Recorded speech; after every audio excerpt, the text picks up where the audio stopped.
দর্শক, ভোটের পরিস্থিতি নিয়ে আমরা সারা দেশ থেকেই জানছি। এবার কক্সবাজার থেকে আমাদের সহকর্মী মোর্শেদুর রহমান খোকন জানিয়েছেন সেখানের অবস্থা। আমরা সেই অবস্থা জেনে আসবো। কক্সবাজার বাহাসরা সরকারি প্রাথমিক বিদ্যালয় কেন্দ্রে আমি এটা হচ্ছে কক্সবাজার সদর আসন, কক্সবাজার ৩ আসন। এখানে মূলত ভোট 7:30 থেকে শুরু হওয়ার কথা থাকলেও আমরা জেনেছি খুব ভোর থেকে মানুষ উৎসাহ উদ্দীপনা হয়ে লাইনে দাঁড়িয়ে আছে।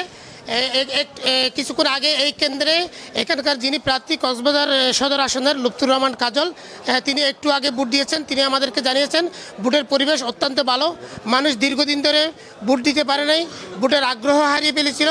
এই যে উৎসাহ উদ্দীপনার মধ্যে যে ভোট অনুষ্ঠিত হচ্ছে, তিনি মনে করছেন কক্সবাজার সদর আসন এটি অত্যন্ত একটা গুরুত্বপূর্ণ আসন। এই আসনে শান্তিপূর্ণ ভোট হবে। খোকনের কাছ থেকে জানছিলাম কক্সবাজারের নির্বাচনের অবস্থা।